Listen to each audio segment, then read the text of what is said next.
ng natambalang Nicole Yala at Diego Bandido. Itago niyo na lang po ako sa pangalang Anne, 34 years old at mula dito sa Virginia, USA. Oy! Ay, si Anne! Friend! Oh my gosh, it's been a while. I know, right? Porque taga-Amerika, friendship agad. Anyway, sumulat po ako para ibahagi ang isang kwento ng pagmamahal at sakripisyo. Alam mo, Jegs, itong si Ann, noon pa man, alam ko talagang mapagmahal na siya, tsaka grabe mag-sacrifice for others. Alam mo yung nakita ko dati sa kanya, naramdaman ko sa aura niya talaga. Diba mapagmahal na tao. Oo, yung pang malayo pa lang, alam mo na kaagad na goodness is in her heart. Ganun talaga mga kabisyo, pagmahal na yung gas. Totoo. Kumakaibigan na po ng kahit sino. Basta feeling po namin mayaman. Eto na. Nagsimula po ang lahat ng mahiwalay ang mga magulang ko. First year college na po ako noon, pero napilitan kami ni Mama na lumuwas ng Maynila para magsimula ulit. Masakit po makitang nalulungkot at nasasaktan si Mama. Lalo na at nahihirapan siyang mag-adjust at maghanap ng trabaho. Mabuti na lang at tinulungan kami ng tita ko, panganay na kapatid ni Mama na nasa Amerika. Ay oo, natatanda mo si tita? Yes. Ang galing niyang gumawa ng biko. Kaya nga gustong-gusto ko rin yung lasagna ni tita. True. Na-miss ko tuloy. Ay, guys, kay tita. Hi, tita. Ang hirap po pag wala ng panggas. Lahat na lang po fini-friendship. Anyway, again, masakit makitang nalulungkot at nasasaktan si Mama. Lalo na't nahirapan siyang mag-adjust at maghanap ng trabaho. Mabuti na lang at tinulungan kami ng tita ko, panganay na kapatid ni Mama na nasa Amerika. Mula sa tuition ko nung high school, allowance, nursing school, hanggang sa master's degree, siya ang sumagot. Kaya pala parang magaan yung loob ko kay tita noon pa man. Hindi niya pa pinapataste yung lasagna ha. Ramdam na kagad natin sa kanya. Yung naglalakad pa lang si tita, parang may ibang kinang parang may halo parang Tita! Tita! Pa 100 na pong diesel. Tita mo! Tita mo! Anyway, kinailangan pong magdialysis ng mama ko noong 2016 at si tita ulit ang sumagot. Kahit yung open heart surgery, mga impeksyon at sunod-sunod na operasyon, inako ni tita. 2017 nang makilala ko ang napangasawa ko, pero ayaw sa kanya nila mama at tita. Sa kabila nito, nanatiling matatag ang relasyon namin. At kahit noong naging OFW ako sa Qatar noong 2018, hindi kami naghiwalay. Kaya naman nung umuwi ako noong 2019, nagpakasal kami ng kaming dalawa lang ang nakakaalam.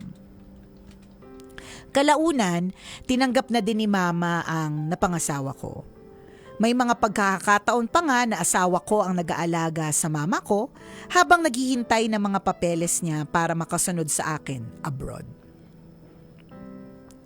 Noong 2021, umuwi kami ng Pilipinas at 2 buwan kaming nagbakasyon bago kami tumuloy sa Amerika. Nakabonding ni Mama yung panganay naming anak na kamukhang kamukha niya.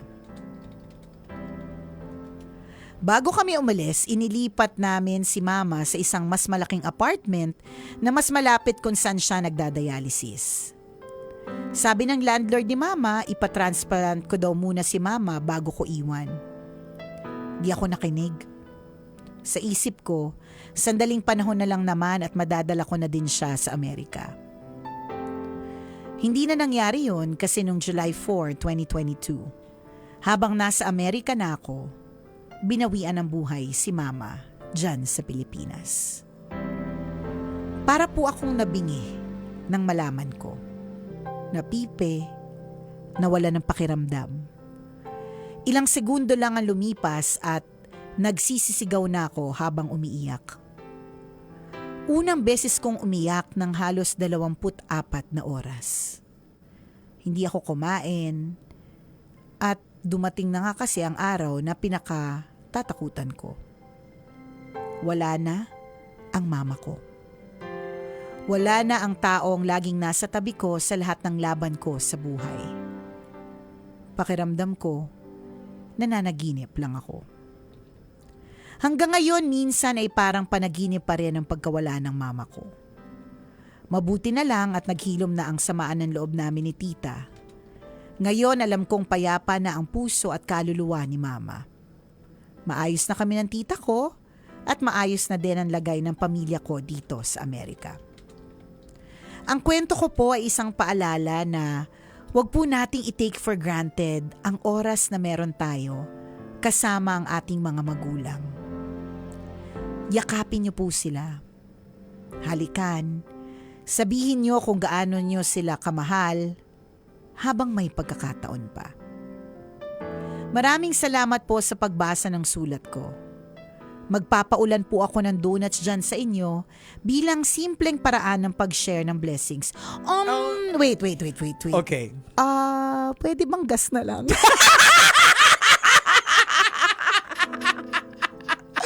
Kasi magkaka-diabetes pa kami dyan sa donuts kasi magpapaulan. Ibig sabihin, apakarami. Apakaraming donuts. Kilala naman natin tong si Ann at si Tita. Ann, Tita, full tank na. Full tank na lang.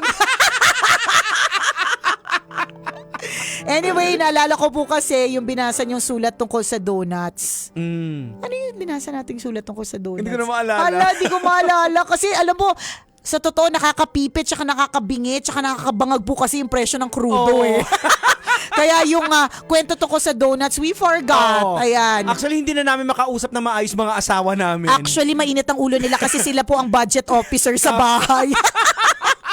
Gusto ko pong i-pay it forward ang kabutihang natanggap ng pamilya namin. Ang inyong kumikinang na tagapakinig, Ann. Ayun na nga, Ayun, diba? Ann. Hi, Ann. Hi, Ann. Okay, so ang daming elements ng story, no? So akala ko ang bida ay yung tita mo. Or baka binida lang namin kasi nga yung tita mo talaga namang mukhang nakaluluwag-luwag. Tsaka tumutulong. Tumutulong, yes. Gusto natin yung marunong tumulong sa mga nangangailangan. Very good si tita dyan. And very good na okay ka na, okay na kayo ni tita. So tama ba, nagkasamaan ng loob? Kasi hindi nagustuhan. Hindi trip yung yung mapapangasawa mo, ganun. But anyway, all's well that ends well. Mag-zoom in na lang tayo dun sa lesson. Diba, na sinishare ni Ann. Tingin ko yung inaano ni Anis, yung parang medyo hindi niya masyado sineryoso yung pagtingin doon sa mama Sakit, niya. Oo. Kasi or, 'di ba nagsabi yung landlord na ipa-transplant mo na bago ka umalis, ganun. Or di naman kaya, eto yung lesson na nakuha talaga ni Ann. Wala tayong oras. Alam mo yon, yung para bang importante yung bawat oras, correct. bawat minuto. Huwag po nating isipin na laging maraming oras. Sa totoo lang. Kaya siguro minsan, sumasakit yung ulo ko kasi ang dami kong gustong gawin kasi feeling ko limitado yung oras. Ganon. Kasi totoo, limitado talaga yung oras Parang, para bang time is limited, definitely.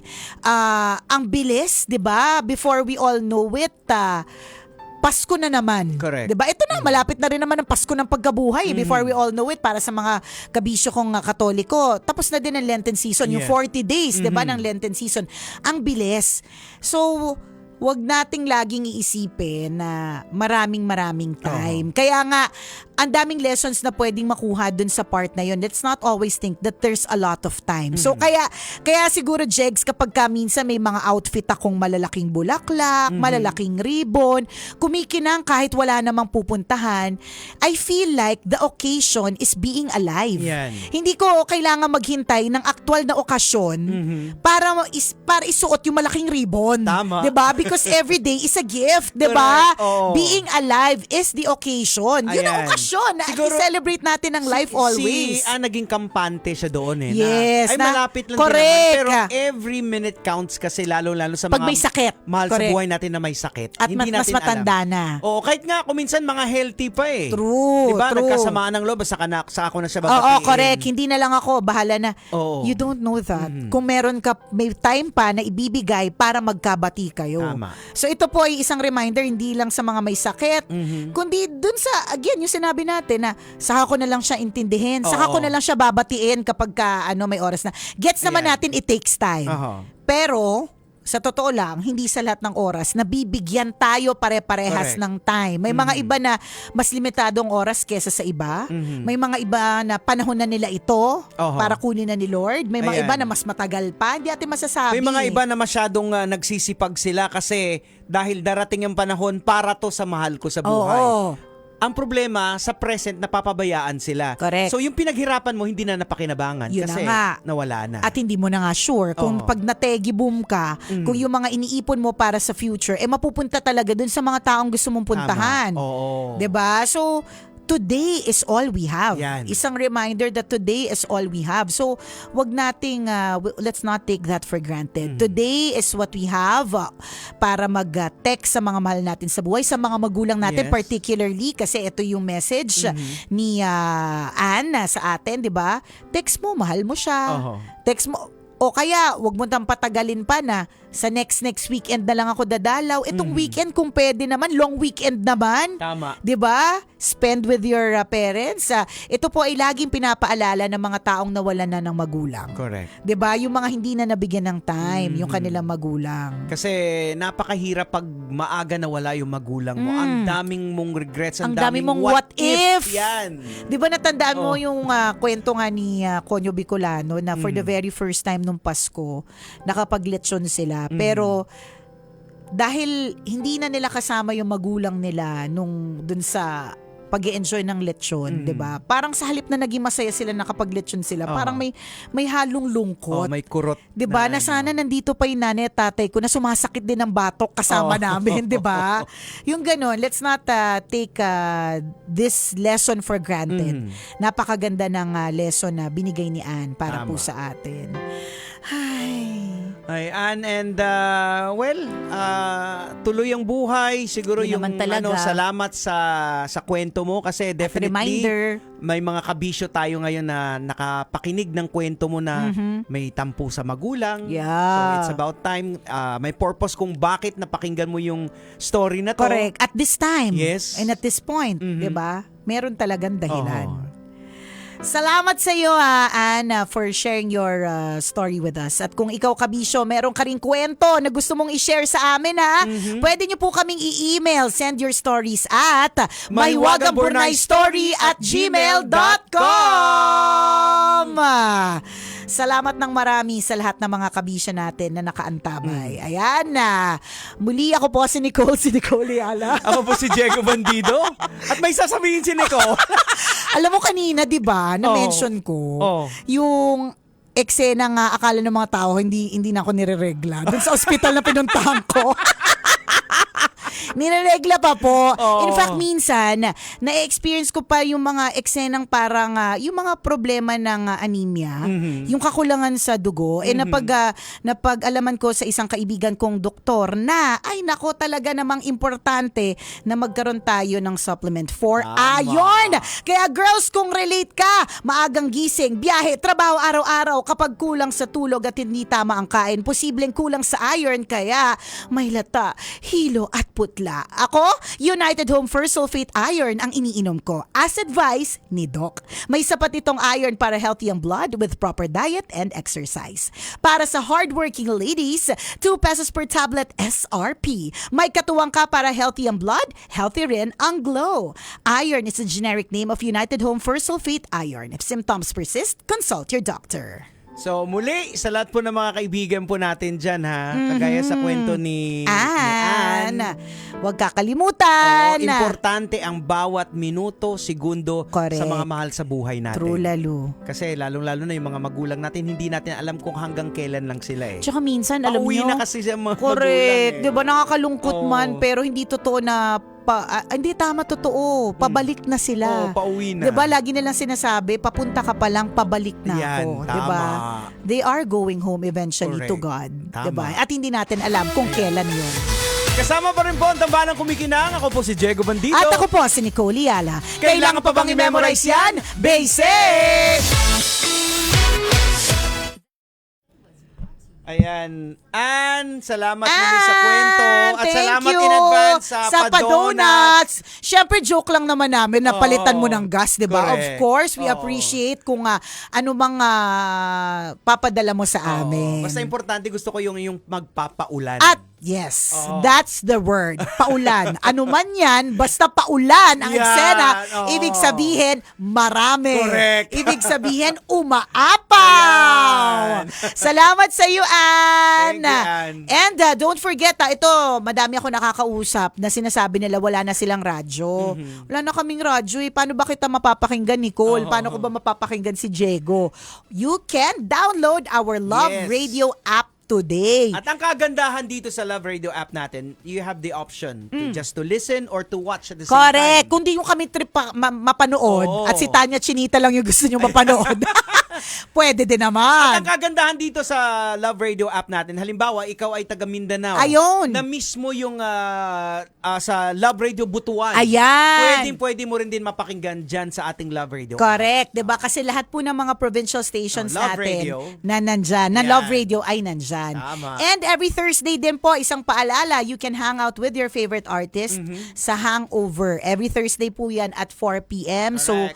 pwede nyo po silang i-follow sa kanilang socials, Hangover PH on Facebook, Instagram, ano pa ba to? TikTok, Ayan. Threads, Ayan, and YouTube. YouTube. Yorn. Ayan. Daming paalala. And, Of course, open po Oh. Tuesday to Sunday ang Star City. Yes. Alas 2 po hanggang alas 10 ng gabi yan, Saturday and Sunday, 1 p.m. naman to 10 p.m. correct. O siya, napakaraming Alright. reminders. Meron Oo. pa ba?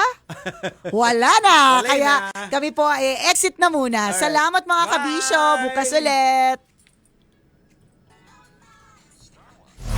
Metro's number one, Love Radio. Basic!